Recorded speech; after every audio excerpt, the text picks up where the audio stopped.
Hi, my name is Ted Merwin, and I'm here to introduce my lecture on the history of the Jewish delicatessen. I start my lecture by talking about the history of the sandwich, which was invented not by the Earl of Sandwich, as many people believe, but actually by Hillel the Elder, a famous rabbi in ancient times, who put matzah and moror, or bitter herbs, and haroset, which is a mixture of apples and nuts and wine, together. Now, I also talk about the history of the word delicatessen. The etymology of this word actually stems from the Latin word delicatus, which had a whole range of very interesting and quite erotic meanings having to do with someone or something being enticing, alluring, or voluptuous. And over time, delicatessen foods maintained a lot of these kinds of sexual associations, particularly phallic-shaped foods like sausages and pickles. And this is something that I deal with in my lecture. Now, eventually, after the French Revolution and other social and political upheavals in Europe, the rising bourgeoisie wanted to flatter themselves on eating the kinds of foods that had been reserved previously only for the royalty. And this is where the modern gourmet food store or delicatessen first came into being.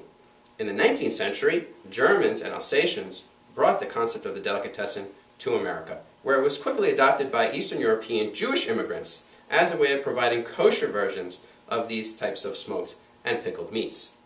Now, in Eastern Europe, Jews had very rarely eaten meat. It was not a part of their regular diet. It was too expensive. It was heavily taxed. It was something that was really a luxury, or, as we said, a delicacy.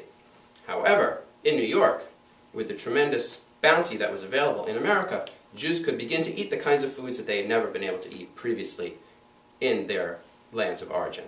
However, I do not think that the delicatessen was an integral part of immigrant Jewish life in New York, because meat was still expensive, and it was not seen as being the type of foods that they ate, which were very spicy and very garlicky, were not seen as being conducive to Americanization. One historian has said that over time, as food becomes more American, it becomes softer and whiter, which is something that anyone who has bought cold cuts from a supermarket deli counter rather than a real delicatessen can attest. So it was really the second generation, the children of immigrants, who embraced delicatessen food as their own. And they created two different types of delicatessens. In the Jewish neighborhoods of the Bronx and Brooklyn, to which Jews moved after they left the Lower East Side, the corner kosher deli really was the cornerstone of the Jewish neighborhood. It was the place where you went to hear the latest gossip, to meet a prospective mate, to go out on a date, or for politicians to go to press the flesh to try to win the Jewish vote. There were more than 1,500 Jewish kosher delicatessens in New York in the 1930s. These were places that Alfred Kazin famously said connected him to his rightful heritage, much more than the synagogue or any other Jewish communal institution. At the same time, Jews were creating another type of delicatessen, the kosher style, or non-kosher delicatessen, which was most associated with the theater district in New York, with the entertainment industry. So Al Jolson, after his performances at the Winter Garden Theater, would invite the whole audience to follow him back to a delicatessen for a sandwich. These were places where the sandwiches themselves were named after the stage and film stars of the day. And they were places where Jews went to congratulate themselves on the success that they had achieved in American society. Their ability to eat these towering sandwiches, these overstuffed sandwiches, really was a way of showing that they had accomplished the American dream. And there was the way in which the delicatessen also appealed to non-Jews as well as to Jews. So they were places where non-Jews began to also discover the pleasures of Jewish culture and community. Now, over time, Jews moved out of the cities, particularly after World War II. They moved to the suburbs.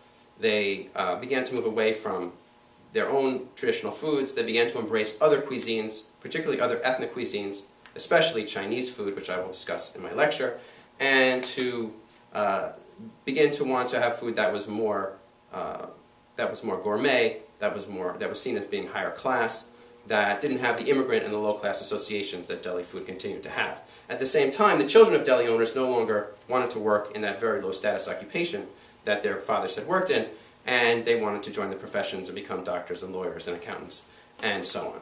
And so the deli inevitably declined, and I think it's only more recently that the delicatessen is undergoing a little bit of a renaissance. There are delicatessens that are opening up in different parts of the country, many of which are trying to marry the whole concern with the environment and sustainability with Eastern European Jewish food.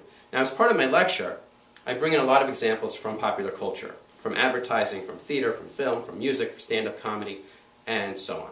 And so we start with Aaron Lebedev's signature song, Romania, Romania, about the foods that he supposedly ate in his native land in Eastern Europe. And then we look at the music of Mickey Katz, whose song 16 Tons, which is partly in English and partly in Yiddish, which complains about the amount of work that was involved in running a deli. And then we go to Alan Sherman's Hungarian Rhapsody, which is about the ways in which Jews and others were embracing all kinds of ethnic foods across the whole spectrum.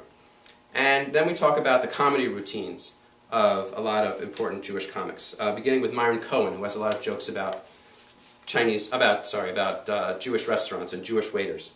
We have John Belushi's classic Samurai Deli sketch from Saturday Night Live, Jackie Mason, who jokes about health food and about food as a status symbol, and Jerry Seinfeld. And then we look at films from Woody Allen's Broadway Danny Rose, which is set partly in the Carnegie Deli, to, of course, Rob Reiner's When Harry Met Sally, with its classic scene set in Katz's Delicatessen. Thank you.